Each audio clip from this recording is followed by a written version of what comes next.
Hello मेरे यारो, तो स्वागत है आप सबका वापस मेरे यूट्यूब चैनल पे यानी मैजिकल रिएक्शन पे। और आपका भाई आ चुका है आप लोगों के पास एक बार फिर, लेकिन इस बार कोई रिएक्शन लेके नहीं। बिकॉज यार मैं ढूंढ रहा था, आज कोई लेटेस्ट गाना आया भी नहीं है और यार मुझे कोई सजेशन भी नहीं आया। लोगों ने कुछ बोला नहीं है कि इस पर रिएक्ट करो या फिर उस पर रिएक्ट करो, इसलिए मैंने उतना कुछ ढूंढा ही नहीं। In this video we gonna check कि हमारे जो भाई है रैप बूट, उन्होंने एक वीडियो अपलोड किया है वेयर भाई ने जो इंसान जो एल्बम आ रही है MC स्टैन की, उसके पोस्टर का ब्रेक डाउन किया ब्रो। सो यूजुअली हम ब्रेक डाउन देखते हैं ट्रैक्स का, जो ऑडियंस को समझ में नहीं आ रहा तो हमारे गुरुजी रोहन करियप्पा किया करते थे, but here our guy rap boot has break down the poster for the album Insaan. तो चलो अब समय बर्बाद नहीं करते हुए चेक करते हैं भाई का क्या ओपिनियन है, भाई ने कैसे ब्रेक डाउन किया है, एंड एंजॉय करते हैं भाई के वीडियो को। So let's start it.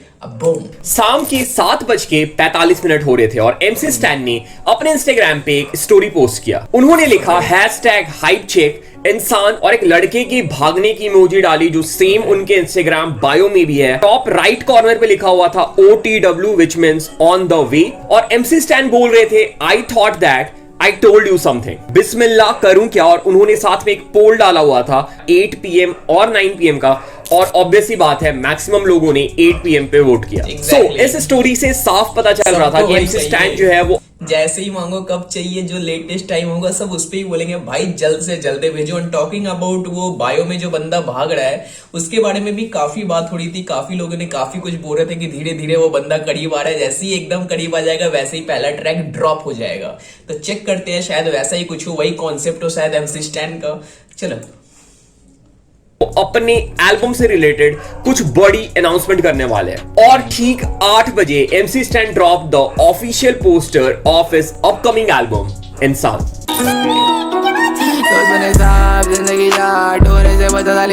और सिर्फ MC स्टैन ने अपने एल्बम का पोस्टर ही ड्रॉप नहीं किया था, पोस्टर के साथ उन्होंने नीचे कैप्शन भी डाला था जहां पे उन्होंने फॉर द फर्स्ट टाइम अपने अपकमिंग एल्बम इंसान के बारे में कुछ इंफॉर्मेशन डिस्क्लोज करी। MC Stan said the first step of listening to Stan is to discard any and all expectations. The next is to prepare for what one can never be entirely certain. At a minimum, brace of a reintroduction to a new school wave of hip hop in India. इंसान ही एक जात है. Humanity was and will always be above all. Humans have started believing in illusions and live in their own worlds. This album is the truth about insan and various other elements of life which Stan has experienced and is expressing through this album. Life is a trip, you know my shit. I am just human. MC Stan. Still, in the end, any word that could describe insan, straightforward, from the heart, engaging and compiling. Hope you all feel me. #insan, #AD Chale Karo Bhi Mat, #2012, #hypecheck, #Hindi। So, इस caption के through हमें पता चल रहा है कि MC stand की जो अपकमिंग एल्बम है वो एक न्यू स्कूल साउंड होने वाली है। उसमें हमें स्टैन की लाइफ स्टोरी और उनके एक्सपीरियंसेस मालूम चलने वाले हैं। As always, MC स्टैन ने यूजुअली अपने गानों में भी भाई वही बोलता है कि यार मुझे हिप हॉप में चेंज लाना है, मुझे इंडियन हिप हॉप में चेंज लाना है। तो दैट्स ऑब्वियस कि with this album he gonna bring some new wave, he gonna bring some new sound. Okay, so हम इस वीडियो में जो ये MC स्टैन का पोस्टर है उसके छोटी छोटी डिटेल्स को डिस्कस करेंगे, पोस्टर को प्रॉपर्ली ब्रेक डाउन करेंगे और ये पता करने की कोशिश करेंगे कि इस पोस्टर से हमें एल्बम के बारे में और क्या हिंट मिलता है। और पोस्टर के ब्रेक डाउन के बाद हम एल्बम के बारे में भी ब्रीफ डिस्कशन करेंगे और मैं तुम लोग को अपनी प्रेडिक्शन बताऊंगा कि मेरे हिसाब से ये एल्बम कब रिलीज होने वाली है। सो वीडियो बहुत इंटरेस्टिंग, एंटरटेनिंग और क्रेजी होने वाली है। तुम फॉर श्योर कुछ ना कुछ सीख के जाओगे इस वीडियो से। सो वीडियो को लास्ट तक देखना, बिल्कुल भी स्किप मत करना। वीडियो स्टार्ट करने से पहले check the song of the day. तो गाने का नाम है हाई हो गया।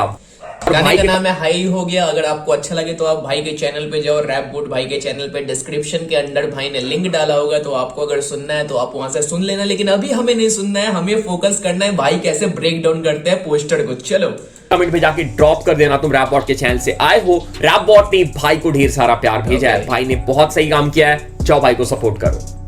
Okay, let's come back to the video. So before That's the doing main the thing. breakdown चलो। of this poster, I want to give shout out to Max Wildfred जिन्होंने ये पोस्टर बनाया है। और इसके पहले भी जो इंसान का पोस्टर आया था वो इसी भाई ने बनाया था, और इन्होंने और भी कुछ MC Stan के ट्रैक्स के पोस्टर बनाए हैं। तो भाई ने बहुत क्रेजी काम किया है, so shout out to him. So, जो पहली चीज तुम नोटिस करोगे MC Stan के ये नए पोस्टर में, वो ये है कि ये पोस्टर और जो इसके पहले इंसान का पोस्टर आया था उसमें थोड़ी सिमिलैरिटीज है। जो पहले वाला पोस्टर था उसका थीम था हेल एंड हेवन, और ये जो पोस्टर है उसका थीम है गुड एंड एविल। लाइक जैसे एक इंसान के अंदर अच्छाई भी होती है और बुराई भी होती है, लाइक वो चीज अगर तुम लेटेस्ट पोस्टर देखोगे तो उसके जो फेदर्स बोल सकते हो, फेदर्स, तो वो फेदर्स भी अच्छाई बुराई के बोल सकते हैं, बिकॉज साइड वाला एक व्हाइट है और एक थोड़ा डार्क रिप्रेजेंट कर रहा है। तो इस हिसाब से शायद भाई ने ये बोल रहा है। Let's check. पोस्टर में पोर्ट्रे करने की कोशिश की गई है। Yes. तो पोस्टर में देख सकते हो कि MC Stan की जो राइट विंग है वो एक एंजल की है, जो उनके अंदर की अच्छी साइड दिखा रही है, पॉजिटिव साइड दिखा रही है, और उनकी जो लेफ्ट विंग है वो एक डेविल की है, डीमन की है, जो उनके अंदर की नेगेटिव साइड को पोर्ट्रे कर रही है। और अगर तुम पोस्टर को जूम करके देखोगे तो पोस्टर की बॉर्डर में चारों साइड लिखा हुआ है जीवन मृत्यु, which means life and death. और जो जीवन और मृत्यु होती है वो हर इंसान के लाइफ। सही पकड़ा है यार, बंदे ने सही पकड़ा है। मतलब अगर हम पोस्टर देख भी रहे तो एक बार हमारी नजर वहां पे जाएगी क्या लिखा है, लेकिन ऑर्डिनरी हम क्या करते हैं, हम उसे इग्नोर कर लेते हैं, लेकिन बंदे ने यहाँ पे ये सही पकड़ा है की पार्ट होती है। और लास्ट पोस्टर के जैसे ही इस पोस्टर में भी MC Stan के हाथ में उनका दिल है, जो उन्होंने अपने बॉडी से निकाल लिया है। और अगर तुम MC Stan का कैप्शन पढ़ोगे जो उन्होंने पोस्टर के साथ नीचे शेयर किया था, वहां पे उन्होंने इंसान को डिस्क्राइब करते हुए लिखा हुआ है ये जो एल्बम है ये स्ट्रेट फॉरवर्ड है and this album is from the heart. So ये अगेन वही चीज इंप्लाई कर रहा है कि MC Stan इस एल्बम में अपनी दिल की बातें करने वाले हैं, वो अपनी फीलिंग्स, वो अपने दर्द हमें बताने वाले हैं। और अगर तुम ये सोच रहे हो कि MC Stan के लेफ्ट आर्म पे क्या बना हुआ है, सो आई थिंक ये स्नेक है जिसका आधा पार्ट पोस्टर एडिटर ने निकाल दिया है। सो जो उनका लेफ्ट साइड है वो डीमन का साइड है, एविल साइड है, सो उसके साथ वो एक नेगेटिव और डेविल की इंपैक्ट क्रिएट कर रहा है। और अगर तुम MC Stan के भी इसको दूसरे साइड में भी ले सकते हैं, डिस्पाइट ऑफ द फैक्ट कि सांप लपेटा हुआ है तो डेविल साइड रिप्रेजेंट कर रहे हैं, इसे हम ऐसे भी ले सकते हैं कि यार जो दोस्त है यार है, जो जुड़े हुए हैं, मतलब दोस्त स्नेक्स, दोस्त में भी कुछ होते हैं ना जो पीछे से बैक स्टेप करते हैं, तो उन्हें शायद स्नेक के हिसाब से रिप्रेजेंट कर रहे हैं। मे बी ऐसा मेरा माइंडसेट हो सकता है, लेकिन भाई ने भी सही बोला कि डेविल साइड, इवल साइड को रिप्रेजेंट कर रहे हैं, उसलिए सांप को उस साइड है। So that's quite clear. बंदा मतलब काफी ज्यादा स्टडी कर रहा है, काफी ज्यादा स्टडी किया पोस्टर पे और काफी सही वीडियो बनाया है। और ऐसी एक होनी चाहिए यार। पहले if I am not wrong rap wood भी भाई हमारे रिएक्शन किया करते थे पहले, और उसके पहले शायद बंदे के गाने भी एक दो उनके चैनल पे हैं। सो अब अगर ऐसा काम कर रहे हैं, मीन्स इसको क्या बोल सकते हो, एक एडुकेटिव काम है। हिप हॉप के जो ऑडियंस है उसको एडुकेट कर रहा है about some stuff, about something. So that's a great initiative by him. गले में देखोगे तो उन्होंने अभी जो अपनी नई ज्वेलरीज बनाई है, नई आइस बनवाई है, वो सारा उन्होंने लगाया हुआ है। और तुमने इस टाइप की बल्क में पहनी हुई ज्वेलरीज बाहर के आर्टिस्ट को देखा होगा, और मोस्टली जो न्यू स्कूल आर्टिस्ट है वो बहुत ज्यादा ज्वेलरी पहनते हैं। So again this is indicating जो MC Stan का एल्बम होने वाला है उसमें हमें न्यू स्कूल साउंड देखने को मिलने वाला है। और मोस्ट प्रोबेबली जो MC Stan के गाने होंगे इस एल्बम के, लाइक म्यूजिक वीडियोस होंगे, उसमें भी हम MC Stan इन ज्वेलरी के साथ नजर आए।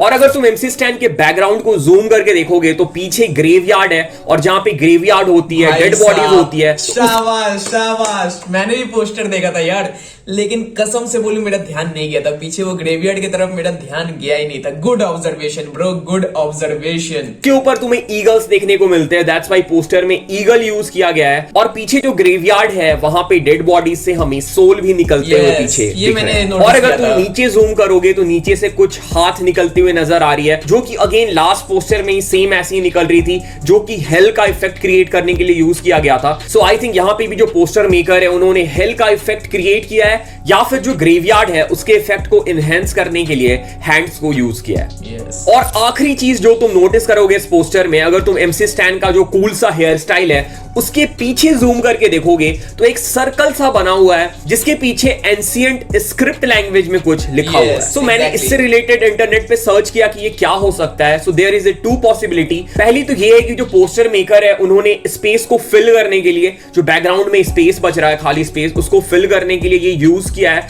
और इसकी कुछ उतनी इंपॉर्टेंट मीनिंग नहीं है। और दूसरा ये हो सकता है कि ये कोई एंशिएंट सिविलाइजेशन की कैलेंडर हो, क्योंकि जो पुराने कैलेंडर्स होते थे उनका शेप ऐसे ही होता था और उसमें इसी टाइप के एंशिएंट स्क्रिप्चर्स जो थे वो लिखे होते थे। For example Maya calendar. तो ऐसा हो सकता है कि पीछे जो स्क्रिप्ट है उसका कुछ कनेक्शन हो लाइफ और डेथ के साथ। ऑन ए फन वे हम ऐसे भी बोल सकते हैं, means it just for a fun way. भाई ने जो बोला, अच्छा भाई ने रिसर्च किया है, बहुत प्रॉपर बातें बोल रहा है। But on a fun way हम ऐसे भी बोल सकते हैं कि वो जो आर्टिस्ट था जिसने आर्ट बनाया है, क्या ही पता वो मार्वल का फैन हो, बंदा वो डॉक्टर स्ट्रेंज काफी पसंद था, इसलिए भाई ने वो वाली चीज पीछे डाल दी, just in a fun way bro. चलो, हो सकता है कि पीछे जो स्क्रिप्ट है उसका कुछ कनेक्शन हो लाइफ और डेथ के साथ। यस ओके, सो मैंने लगभग सारा कुछ कवर कर दिया जो इस पोस्टर में है और मैं ये नहीं बोल रहा कि मैंने जो प्रेडिक्ट किया है, जो मैंने बोला है वो एग्जैक्टली सही है, ठीक है। ये मैंने अपने हिसाब से बताया है, तो वो चीज को तुम ध्यान में रखना। Okay, let's now move to the second part of this video.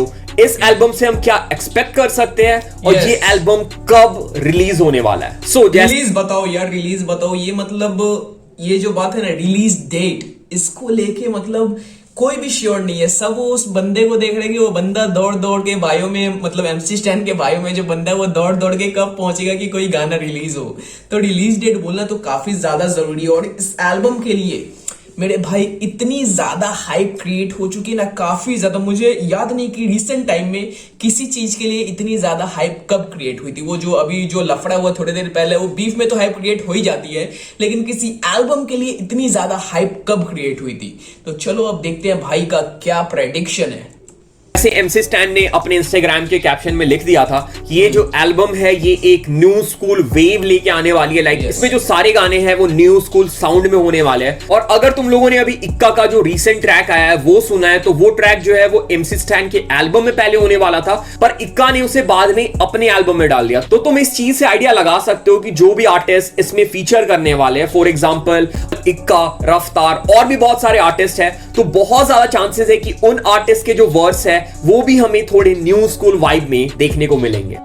और अगर हम बात करें कि ये एल्बम जो है वो रिलीज कब हो सकता है, तो अगर अच्छा सब जानता है, मैंने रिएक्ट किया था, मुझे भी ऐसा फील हुआ था कि he was getting some vibe from MC Stan, he is getting inspired from MC Stan. तो ऐसा क्या इक्का पाजी का कोई लाइव भी आया था क्या यार? बिकॉज कमेंट सेक्शन में मुझे काफी लोग बोल रहे थे कि इक्का पाजी ने लाइव में आके बोले थे कि he was writing something for MC Stan. MC Stan ने उन्हें बीट भेजा था, लेकिन उसके बाद after writing the whole words for him, MC Stan ने वापस एक नया बीट भेजा कि मैंने मतलब बीट को और अपग्रेड करके भेजा, लेकिन पाजी का मन बन चुका था इक्का पाजी का। So that's why he put this track for his album Nishu.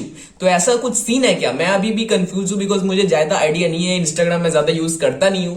सो अगर सच है तो नीचे कमेंट में बताना जरूर। चलो, अगर तुम तड़ी पार को देखो तो तड़ी पार के जो गाने हैं, हर गाने के हमें म्यूजिक वीडियो देखने को मिले थे। और हर म्यूजिक वीडियो सेपरेटली रिलीज हुआ था और लास्ट में हमें तड़ी पार फुल एल्बम देखने को मिला था। सो आई थिंक जैसे मोस्टली सारे DHH आर्टिस्ट करते हैं, MC स्टैन भी वही करने वाले हैं। हमें एक साथ पूरा एल्बम देखने को नहीं मिलने वाला है। मोस्ट प्रोबेबली हमें स्टार्टिंग में कुछ 2-3 ट्रैक्स के म्यूजिक वीडियो देखने को मिलेंगे, उसके बाद ऐसा हो सकता है कि MC स्टैन जो है वो सारा एल्बम एक साथ रिलीज कर दे। सो मेरी प्रेडिक्शन है कि हमें फरवरी में MC स्टैन के एल्बम का पहला ट्रैक का म्यूजिक वीडियो देखने को मिल सकता है। मोस्ट प्रोबेबली वो इंट्रो ट्रैक हो सकता है, टाइटल ट्रैक हो सकता है एल्बम का, या फिर जो MC स्टैन के बड़े कोलैब्स है उसकी म्यूजिक वीडियो MC स्टैन पहले ड्रॉप कर दे for creating more buzz and hype for the album. So let's see, ऐसा भी हो सकता है कि it's all depend on the marketing की क्या प्लान है, क्या ब्लूप्रिंट है जिन्हें फॉलो करने वाले हैं टू क्रिएट सम हाइप। वरना ऐसा नहीं कि शुरुआत में हाइप ले ली, गाना डालो, उसके बाद जब चौथा ट्रैक आ रहा है, पांचवा ट्रैक आ रहा है, तो हाइप थोड़ी कम हो जाए। लेकिन ये केस होने नहीं वाला है MC स्टैन के केस में, बिकॉज ये अभी जो नाम बन गया ना MC स्टैन इन डेज हिप हॉप, लोग इंतजार करते हैं कि बंदा कब गाना फेंकेगा। और इस एल्बम के लिए bro every reactor is fucking waiting कि गाना कब रिलीज होगा, वो रिएक्ट करेंगे, उन्हें भी थोड़े व्यूज मिलेंगे। एवरी ऑडियंस इज वेटिंग कि गाना कब आएगा, वो एंजॉय करेंगे। तो ये रियलिटी है मेरे भाई। चलो, MC स्टैन पूरा एल्बम एक साथ ड्रॉप करके मुझे गलत प्रूव कर दे। So the album is near, the hype is real, and the Yes. most awaited album of 2022 and one of the most hyped album of DHH बहुत ही जल्दी हमें सुनने को मिलने वाला है. Okay, so this was it, this was the video. अगर तुम्हें इस वीडियो में कुछ सीखने को मिला, do let me know in the comment. अगर तुम चैनल पे पहली बार आए हो, मेक श्योर टू अच्छा वीडियो था. सो अगर आपको ये वीडियो अच्छा लगा तो आप मेरे चैनल को भले सब्सक्राइब मत करो, बिकॉज मैं बंदे का काम पे ऐसे ही सुन रहा था क्या हो रहा था. कुछ तो वीडियो एक बनाना था. दिन का मैंने माइंडसेट बना के रखा है कि दिन में एक वीडियो अपलोड करनी है, और नए गाने कुछ मिल नहीं रहे थे, तो मैंने सोचा यार चेक कर लेते हैं कि भाई ने हमारे कैसे पोस्टर ब्रेक डाउन किया है. और काफी सरल तरीके से, काफी अच्छे तरीके से, बहुत प्रॉपरली एक्सप्लेन करके सारी चीजें क्लियरली बताई है. तो shout out to rap boot for, क्या ही बोल सकते हैं, for teaching the DHH audience about everything. हर एक चीज को अच्छे से एक्सप्लेन करना, अच्छे से बताना, और लोगों को चीजें क्लैरिफाई करना, एक माइंडसेट तैयार करना कि ऐसा चीज तुम एक्सपेक्ट कर सकते हो in future. So that's so nice of him कि भाई ने ये इनिशिएटिव लिया. भाई ने शायद अपना थोड़ा चैनल का भी फॉर्मेट बदल दिया है. Now he is making mods of conspiracy videos और ऐसे type of break down and stuff. So now he is not reacting, but the kind of thing that he's bringing means now he is making a kind of educational stuff on desi hip hop, if I'm not wrong. मैंने check नहीं किया ज्यादा भाई के channel को, शायद भाई वही कम कर रहे हैं. अगर कर रहे हैं तो काफी सही इनिशिएटिव है. सो चलो, that's all from my side. अगर अच्छा लगा हो तो भाई के चैनल पे जाओ, भाई को सब्सक्राइब करो. अगर मेरा चेहरा देख के अच्छा लगा हो तो मेरे चैनल पे भी आ जाओ, मेरे को भी सब्सक्राइब कर दो. सो कल अगर कोई नया ट्रैक आता है तो उस ट्रैक पे आता है तुम्हारा भाई वापस एक रिएक्शन लेके. तब तक जय श्री राम, सत श्री अकाल, अस्सलाम वालेकुम.